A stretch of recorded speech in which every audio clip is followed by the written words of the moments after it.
दोस्तों, किसी महान व्यक्ति ने कहा है कि आवाज ऊंची हो तो कुछ लोग सुनते हैं, लेकिन अगर बात ऊंची हो तो बहुत सारे लोग सुनते हैं। दोस्तों, जब हम ये सोचते हैं कि जो हुआ वो अच्छा नहीं हुआ, ऐसा नहीं होना चाहिए था, यदि मैं कोई तरकीब या कोई उपाय अपना लेता तो ऐसा नहीं होता, यदि मैंने किसी से सलाह ही ले ली होती या फिर खुद की सूझबूझ का इस्तेमाल किया होता तो आज मुझे ये परेशानियां नहीं उठानी होती, मैं आज इस तरह से तकलीफों में नहीं रहता। इस प्रकार हम खुद को कोसने लगते हैं, खुद को दुखी करने लगते हैं। मैं आपको बता दूं कि इस तरह का पश्चाताप करने से आपको कोई लाभ नहीं होने वाला। आप चाहे कितने भी हाथ पैर मार लें, चाहे आप लाखों कोशिशें कर लें, लेकिन आप अपने अतीत को बदल नहीं सकते, क्योंकि इस तरह के विचार केवल चिंता पैदा करते हैं। लेकिन यही चिंता अर्थात यही पश्चाताप हमारे लिए बहुत लाभदायक भी साबित हो सकता है। अब आप में से कई लोग ये सोच रहे होंगे कि भला जो बीत गया, यदि हम उस पर सोच विचार कर रहे हैं तो ये हमारे लिए कैसे लाभदायक हो सकता है। हम तो पहले ही मुसीबत में हैं, हम तो पहले से ही तकलीफ में हैं, तो ऐसे में यह हमारे लिए कैसे फायदेमंद हो सकता है। दोस्तों, अगर आप उन गलतियों से सीख कर खुद को बदलने का प्रयास करें तो आप अपना आने वाला भविष्य खुद ही बदल सकते हैं, उसे संभाल सकते हैं। अगर अतीत की गलतियों से सीख लेकर खुद को बदलने का प्रयास किया जाए तो सही मायने में वही पश्चाताप कम होता है। आज की जो बौद्ध कहानी मैं आपको सुनाने जा रहा हूं, इस कहानी के माध्यम से मैं आपको कुछ ऐसे तरीके बताने वाला हूं जिन तरीकों को अपनाकर आप अपने जीवन में इस प्रकार के पश्चाताप से बच सकते हैं। आप अपनी अतीत की गलतियों को भुलाकर अपने आप को एक नया इंसान बन सकते हैं। जो लोग खुद पर संदेह करते हैं, जो अपने ही विचारों में उलझे रहते हैं, जिन्हें उनकी अतीत की गलतियां परेशान करती रहती हैं, उनके लिए ये एक वरदान साबित हो सकता है। एक समय की बात है, एक नगर में एक युवक रहता था जो अपने कर्मों से बहुत परेशान था। उसने 30 साल बहुत मेहनत की, लेकिन उसके बाद भी उसे अपने कर्मों का फल नहीं मिला, जिस कारण वह अंदर से बहुत निराश हो चुका था। वह अंदर से पूरी तरह से टूट चुका था, जिस कारण उसने संन्यास ग्रहण कर लिया। उसने सोचा कि मैं अपने संसारी जीवन में तो कुछ ना कर सका, लेकिन मैं अपने सन्यासी जीवन में अवश्य कुछ ना कुछ प्राप्त करके ही रहूंगा। मैं सत्य की खोज किसी भी कीमत पर करके ही रहूंगा। देखते ही देखते करीब 5 वर्ष बीत गए, लेकिन अब तक उसका अपने मन पर कोई नियंत्रण नहीं था। जब भी वह भिक्षा मांगने किसी नगर में जाता और वहां पर यदि उसकी नजर किसी सुंदर स्त्री पर जाती तो उसके मन में कामुक विचार उठने लगते थे, और जब भी वह शांत होता और अकेले कहीं पर बैठता तो उसे खुद पर क्रोध आता, उसे खुद पर पश्चाताप होता, और तब वह यह सोचता कि आखिर मैं सन्यासी क्यों बन गया। जब मैं अपने मन पर नियंत्रण ही नहीं पा सकता तो मेरे इस सन्यासी जीवन का क्या फायदा। इससे तो अच्छा होता कि मैं किसी अच्छी और सुंदर स्त्री से विवाह कर लेता, पैसे कमाता और अपना घर परिवार संभालता। हो सकता था कि मेरे अपने बच्चे भी होते, लेकिन मैं भी कितना बेवकूफ हूं। मैंने अपने सारे सुख त्याग दिए और ना जाने क्यों मैं इन जंगलों में आ गया, ना जाने क्यों मैंने सन्यास ग्रहण कर लिया। इसी प्रकार के कई सारे विचार उसके मन में उठने लगे थे, और इन्हीं विचारों के कारण उसके मन में नकारात्मकता पैदा होने लगी थी, जिस कारण वह छोटी छोटी बातों पर क्रोधित हो जाता। वह अपने आप को कोसने लगता। जब भी वह किसी सफल सन्यासी को देखता तो उसके मन में जलन पैदा होने लगती, और वह उन्हें नीचा दिखाने के लिए हर मुमकिन प्रयास भी करता। इसी प्रकार के कई तरह तरह के विचार उसे परेशान करने लगे थे, और अब वह और भी ज्यादा चिंतित रहने लगा था। उसने खाना पीना पूरी तरह से त्याग दिया था। एक दिन रात्रि के वक्त वह आश्रम के बाहर बैठकर रो रहा था, और रोते रोते उसने यह तय किया कि वह अपना जीवन समाप्त कर देगा। यह सोचकर वह आश्रम से निकल गया और एक पर्वत की चोट पर चला गया।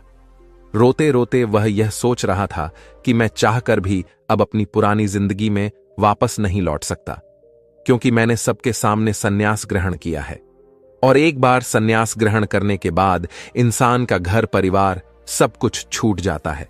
ऐसा सोचता हुआ वह उस पर्वत से नीचे की ओर देख रहा था। उसकी आंखों से आंसू बह रहे थे। लेकिन अब भी उसके मन में तरह तरह के विचार उत्पन्न हो रहे थे। वह अब भी यही सोच रहा था कि यदि मैंने अपने जीवन में सही निर्णय लिए होते तो आज मुझे यह दिन ना देखना होता। रोते हुए अपने कदम आगे बढ़ाने ही वाला था कि तभी उसे एक आवाज सुनाई दी। कोई उसे चिल्लाकर यह कह रहा था, भंते, रुक जाओ, जहां छोड़ कर जा रहे हो वापस वहीं से शुरुआत करनी होगी, इसलिए एक बार फिर सोच लो। यह आवाज सुनकर वह सन्यासी रुक गया। उसने पीछे घूमकर यहां वहां देखा, लेकिन उसे वहां पर कोई भी दिखाई नहीं दिया। तभी उसने जोर से चिल्लाकर कहा, कौन हो तुम? तभी उसकी नजर एक बूढ़े बौद्ध भिक्षु पर गई और उन्हें देखकर वह सन्यासी और भी क्रोधित हो उठा और कहने लगा, कौन हो तुम और मुझे क्यों रोकना चाहते हो? तभी वह बूढ़ा बौद्ध भिक्षु उस सन्यासी से कहता है, भंते, मैं तो बस इतना ही कह रहा हूं कि तुम जहां छोड़कर जा रहे हो तुम्हें वापस वहीं से शुरुआत करनी होगी, इसलिए निर्णय लेने से पहले एक बार फिर सोच लो, कहीं तुम फिर से गलत निर्णय तो नहीं ले रहे। तभी वह सन्यासी क्रोधित होकर उन बौद्ध भिक्षु से कहता है, आपको क्या लगता है कि मैं बार बार यही गलतियां करूंगा? मैं मानता हूं कि मैंने अनजाने में गलतियां की हैं, और इसका मतलब यह नहीं है कि बार बार मैं यही गलतियां दोहराते रहूंगा। मैंने अपनी गलतियों से बहुत सीख ली है, लेकिन अब मैं उन गलतियों को ठीक नहीं कर सकता। अब मैं उन्हें बदल नहीं सकता, इसलिए मैंने बहुत सोच समझकर यह फैसला लिया है। उस सन्यासी की यह बात सुनकर वह बूढ़ा बौद्ध भिक्षु जोर जोर से हंसने लगा और उस सन्यासी से कहता है, भंते, अतीत की गलतियां कोई नहीं सुधार सकता, क्योंकि बीता हुआ समय कभी लौटकर नहीं आने वाला। हां, वे लोग मूर्ख होते हैं जो यह कहते हैं कि वे लोग अतीत को बदल सकते हैं। उनसे ज्यादा अज्ञानी इस दुनिया में दूसरा और कोई नहीं हो सकता, क्योंकि जब तुम समय को वापस नहीं घुमा सकते तो तुम अपनी अतीत की गलतियों को भला कैसे बदल सकते हो? लेकिन जो लोग समझदार हैं, जो लोग ज्ञानी हैं, वे लोग यह बात बहुत अच्छी तरह से जानते हैं कि जीवन में गलतियां करना कितना जरूरी होता है। गलतियों के कारण ही तो हम सीख पाते हैं, अपनी गलतियों से समझ पाते हैं और अपने भविष्य को बेहतर बना पाते हैं। आगे वह बूढ़ा बौद्ध भिक्षु उस सन्यासी से कहता है, भंते, जब तक तुम्हें खुद की कमियों का ही पता नहीं होगा तब तक तुम अपने आप को बेहतर कैसे बना सकते हो? और हमारी कमियां तो सिर्फ हमारी गलतियों से ही पता चलती हैं। आगे वह बूढ़ा भिक्षु उस सन्यासी से कहता है, हर माता पिता अपने बच्चों को बहुत ही प्यार दुलार से पालते हैं। वे उन पर कभी कोई आंच नहीं आने देना चाहते। वे यह नहीं चाहते कि उनका बच्चा कभी कोई गलतियां करे और उसे कोई तकलीफ हो, लेकिन वह यह भूल जाते हैं कि जीवन एक युद्ध का मैदान है, जहां हम खुद अपनी गलतियों से सीखते हैं और एक योद्धा बनते हैं। और जो यह सोचता है कि वह अपने जीवन में कभी कोई गलती ही नहीं करेगा, तो इसका अर्थ यह हुआ कि वह कभी भी जीवन के इस रण क्षेत्र में हिस्सा ही नहीं लेना चाहता। और जो कोई भी इस युद्ध में हिस्सा नहीं लेता, वह अपने जीवन में कभी कुछ नया नहीं कर पाता, ना ही वह अपने जीवन में कुछ सीख पाता है। वह तो केवल वही करता है जो उसे सिखाया गया है। और जो व्यक्ति इस युद्ध भूमि में हिस्सा लेता है, वह यह अच्छी तरह से जानता है कि उसे कई बार गिरना होगा, कई बार संभलना होगा, लेकिन उसे रुकना नहीं है, बल्कि उसे चलते रहना है, क्योंकि जीवन चलते रहने का नाम है।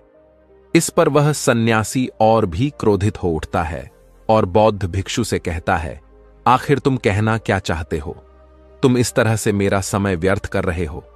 जो भी कहना है जल्दी कहो, अन्यथा अच्छा नहीं होगा। तभी वह बूढ़ा बौद्ध भिक्षु एक बार फिर मुस्कुराने लगा और उस सन्यासी से कहता है, भंते, आज मैं तुम्हें जीवन के ऐसे 5 तरीके बताने वाला हूं जिनका पालन करके तुम अपने अतीत की गलतियों को अपनी ताकत में बदल सकते हो। आगे वह बौद्ध भिक्षु उस सन्यासी से पूछते हैं, भंते, क्या तुम जानना चाहोगे कि वह 5 तरीके कौन से हैं? यदि तुम जानना चाहते हो तो इसके लिए तुम्हें भी मुझे एक वचन देना होगा। तभी वह सन्यासी कहता है, कैसा वचन? वह बूढ़ा बौद्ध भिक्षु बहुत ही प्रेम से उस सन्यासी से कहता है, बस इतना ही कि तुम अपने मन से आत्महत्या का ख्याल निकाल दोगे।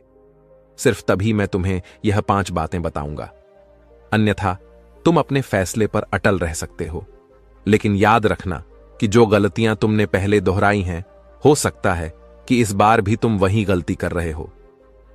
इतना कहकर वह बूढ़ा बौद्ध भिक्षु शांत हो गया और वह सन्यासी कुछ देर के लिए सोच विचार में पड़ गया। वह यह नहीं समझ रहा था कि वह क्या करे। यदि वह आत्महत्या करता है तो उसे वह 5 बातें नहीं पता चल पाएंगी, और यदि वह 5 बातें जानने के लिए जाता है तो उसे आत्महत्या का ख्याल मन से निकालना होगा।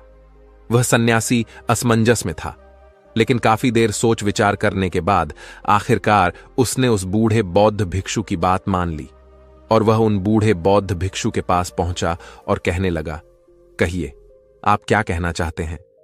तभी वह बूढ़ा बौद्ध भिक्षु उस सन्यासी से पहली बात बताते हुए कहता है, भंते, सबसे पहले तो तुम यह जान लो कि अतीत में जो भी तुमसे गलतियां हुई है वह किसकी कारण हुई है, उसके पीछे का क्या कारण था। तुम्हें सबसे पहले उन कारणों को पहचानना होगा। वह कारण या तो कोई मजबूरी हो सकते हैं या कोई इंसान हो सकता है जिसके कारण तुमने वह सारी गलतियां की, या फिर हो सकता है कि तुमने वह गलतियां केवल अपने स्वार्थ के लिए की हों। तुम्हें उन कारणों को पहचानना होगा। यदि तुम्हें किसी से धोखा मिला था तो क्यों मिला था? क्या तुमने कभी इसके ऊपर विचार किया है? क्योंकि शायद तुमने उस पर हद से ज्यादा विश्वास किया होगा। एक बार यदि तुमने उस कारण को समझ लिया और उसे जान लिया तो तुम यह समझ पाओगे कि तुमने कहां कमी रह गई, तुमने कहां पर गलती की। और एक बार यदि तुम अपनी गलती को समझ जाओगे तो तुम उसे सुधार भी सकते हो, ताकि वैसी गलती भविष्य में तुमसे दोबारा ना घटे। आगे वह बूढ़ा बौद्ध भिक्षु उस सन्यासी से कहता है, गलतियां हमें दुख नहीं देती। दुख हमें तब होता है जब हम अपनी गलतियों को बार बार दोहराते हैं, जब हमें इस बात का एहसास होता है कि शायद हम अपनी गलती को अब सुधार नहीं सकते, और शायद हमारे भीतर अब उतना आत्मबल नहीं बचा कि हम उन गलतियों से सीखकर उन्हें सुधार सकें। जब हमें खुद पर संदेह होने लगता है, खुद पर संशय होने लगता है, तब हमें दुख होता है। किंतु एक बार, केवल एक बार यदि तुम यह समझ जाओ कि गलती करके जब हम उससे सीख लेते हैं और उस गलती को सुधारने का हर मुमकिन प्रयास करते हैं, तो हमारे भीतर एक विश्वास जाग उठता है और फिर हमें कभी कोई दुख नहीं परेशान करता। इसीलिए हमें किसी भी गलती के पीछे का कारण जानना बहुत आवश्यक होता है, और इसके लिए तुम चाहो तो खाली बैठकर चिंतन कर सकते हो। यह इतना मुश्किल भी नहीं है। एक बार अगर उस गलती के पीछे की वजह तुम्हें समझ में आ जाए, तब दूसरा तरीका काम आता है। जब हम गलती के पीछे की वजह को जान जाते हैं, उसे समझ जाते हैं, तो उसके बाद हमें खुद से एक सवाल करना चाहिए, और वह सवाल यह है कि गलती करने से पहले हम कैसे इंसान थे, और यह गलती करने के बाद हमारे अंदर क्या परिवर्तन हुआ है। क्या हमने अपनी गलती से कोई सीख ली है या नहीं, और यदि सीख ली तो फिर हमने अपने बारे में क्या क्या जाना। आगे वह बूढ़ा बौद्ध भिक्षु उस सन्यासी से कहता है, भंते, यदि तुम इस प्रकार खुद से सवाल करोगे तो तुम पाओगे कि तुम्हारे जीवन में कुछ नए अनुभव जुड़ गए हैं, और यह अनुभव तुम्हें आगे ले जाएंगे, क्योंकि यह जीवन में आगे बढ़ने के लिए तुम्हारी बहुत मदद करेंगे।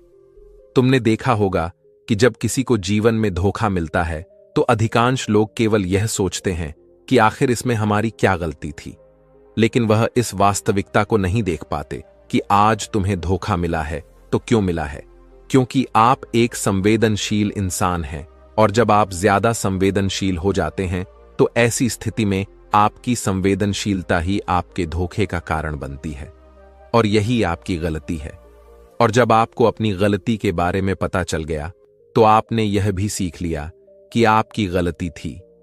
अगर तुम एक बार अपने बारे में निरीक्षण करना शुरू करोगे तो अपने बारे में तुम्हें बहुत सी अद्भुत बातें पता चलेंगी, और तब तुम खुद ही आश्चर्यचकित हो जाओगी, क्योंकि तुम खुद के बारे में और अधिक जानने लगोगे। इसलिए खुद का निरीक्षण करना अति आवश्यक है। आगे वह बूढ़ा बौद्ध भिक्षु उस सन्यासी से तीसरी आदत बताते हुए कहता है, तीसरे तरीके में हम खुद से संकल्प करते हैं। हम यह दृढ़ संकल्प बना लेते हैं कि हम भविष्य में दोबारा यह गलती नहीं दोहराने वाले। हां, हमसे कुछ नई गलतियां आवश्यक होंगी, लेकिन यह गलतियां हम जीवन में कभी नहीं दोहराएंगे। आगे वह बूढ़ा भिक्षु सन्यासी से कहता है, भनते, इस संसार में 3 प्रकार के लोग होते हैं। एक वह जो दूसरों की गलतियों से सीखते हैं, दूसरे वह जो खुद की गलतियों से सीखते हैं, और तीसरे वह जो गलतियां करते ही रहते हैं लेकिन कभी अपनी गलतियों से सीख नहीं पाते। तुमने भिन्न भिन्न प्रकार की नदियों को तो देखा ही होगा। नदियों का अर्थ तभी निकलता है जब वह अलग अलग जगह से होकर गुजरा हो। अगर वही नदी एक जगह पर ठहर जाए तो क्या वह नदी कहलाएगी? इसी प्रकार एक इंसान का जीवन भी नई नई गलतियां करने के लिए बना है। इसीलिए एक बार जो तुमने गलती कर दी उसके लिए दृढ़ संकल्पित हो जाओ कि तुम जीवन में वह गलतियां कभी नहीं दोहराओगे। हां, हो सकता है कि तुमसे कोई नई गलतियां हो, लेकिन यदि तुम बार बार वही गलतियां दोहराते हो तो तुम मूर्ख हो। ऐसी अवस्था में तुम में और किसी जानवर में कोई फर्क नहीं रह जाएगा। आगे वह भिक्षु उस सन्यासी को चौथा तरीका बताते हुए कहते हैं, भंते, कई बार तो हमें पहले से ही अपनी गलतियों के होने का एहसास हो जाता है। गलतियां होने से पहले ही हमें उसका आभास हो जाता है कि हमसे गलतियां होने वाली हैं। इसलिए अगर गलती होने से पहले आपको एहसास हो रहा है तो आप बहुत खुशकिस्मत हैं और आप उस गलती को होने से रोक सकते हैं। आपने कभी ना कभी इन संकेतों को महसूस किया होगा, क्योंकि यह ब्रह्मांड हमें संकेत देता है। लेकिन फिर भी हम में से अधिकांश लोग इन बातों को नजरअंदाज कर देते हैं, जिसका परिणाम हमें बाद में भविष्य में भोगना होता है। लेकिन जैसे जैसे आप अपने इन अतीत की गलतियों से सीखने लगते हैं तो आपका अनुभव बढ़ने लगता है, जीवन के बारे में समझ पैदा होने लगती है, और जब हमारी समझ बढ़ने लगती है तो गलतियों को होने से रोका भी जा सकता है। इसलिए बुद्धिमानी का इस्तेमाल करें, चिंतन करिए कि आप जो भी काम करने जा रहे हैं आखिर उसका परिणाम क्या हो सकता है। कहीं वह काम कोई गलती तो नहीं कहलाएगा। इसी तरह से एक मनुष्य जीवन के परिपक्व में बांटा जाता है और इसी से आपका विकास होता है, और हम सभी को इस राह से होकर गुजरना ही होता है, अन्यथा हमारा जीवन वहीं पर ठहर जाएगा। हम कभी भी आगे नहीं बढ़ पाएंगे। यदि आप अपने जीवन में आगे बढ़ना चाहते हैं, किसी लक्ष्य को प्राप्त करना चाहते हैं, तो आपको इस कार्य प्रणाली को अपनाना ही होगा, इसे समझना ही होगा। आगे वह बूढ़ा बौद्ध भिक्षु उस सन्यासी को आखिरी आदत बताते हुए कहते हैं, भंते, आखिरी और सबसे महत्वपूर्ण सीख है, अगर तुम अपने अनुभव से एक इंसान बन चुके हो तो अब तुम दूसरों के लिए मार्गदर्शन का काम कर सकते हो। तुम दूसरों की राह में दीपक बनकर उन्हें रोशनी दिखा सकते हो, उन्हें उनकी राह पर आगे बढ़ा सकते हो, क्योंकि हम वैसे ही बन जाते हैं जैसा कि हम सोचते हैं। और जब आप खुद को बेहतर बनाने का प्रयास करेंगे तो आप देखते ही देखते बेहतर बनते चले जाएंगे, और यह प्रकृति भी आपका साथ देगी, आपकी सहायता करेगी। ब्रह्मांड आपको खुद ब खुद रास्ता दिखाएगा और आप तब मानव जाति का कल्याण करने के कार्य में लग जाते हैं। तब वह शास्त्रों में सबसे सर्वश्रेष्ठ कार्य माना जाता है। इससे श्रेष्ठ कार्य तो और कोई हो ही नहीं सकता, जो व्यक्ति समस्त जीव जंतुओं और मानव जाति के कल्याण के बारे में सोचता है। ऐसे लोग परमात्मा के हो जाते हैं। ऐसे व्यक्तियों के मन में प्रेम, करुणा, दया जैसे अनेक भाव उत्पन्न होने लगते हैं, और परमात्मा करुणा और प्रेम का ही दूसरा नाम है। इतना कहकर वह बूढ़ा बौद्ध भिक्षु शांत हो गए, और उस सन्यासी को भी अपनी गलती का एहसास हो गया। अब उसकी आंखों में खुशी की आंसू थे। वह उन बौद्ध भिक्षु के चरणों में जा गिरा और उन बूढ़े बौद्ध भिक्षु से कहता है गुरुवर, ऐसा निर्मल और जीवन का सार्थक ज्ञान पाकर मैं धन्य हो गया। आपने जो कुछ भी मुझसे कहा है उसे मैं अपने जीवन में जरूर अपनाऊंगा, और मैं भी अपने जीवन को सार्थक बनाकर दिखाऊंगा। इतना कहकर उसने उन बौद्ध भिक्षु को प्रणाम किया और वापस अपने आश्रम लौट गया। दोस्तों, आप इसके बारे में क्या सोचते हैं? कमेंट में जरूर बताइएगा, और वीडियो अच्छी लगी हो तो वीडियो को लाइक और रोजाना ऐसी वीडियो देखने के लिए हमारे चैनल को सब्सक्राइब जरूर करें। धन्यवाद मित्रों, मिलते हैं अगले वीडियो में।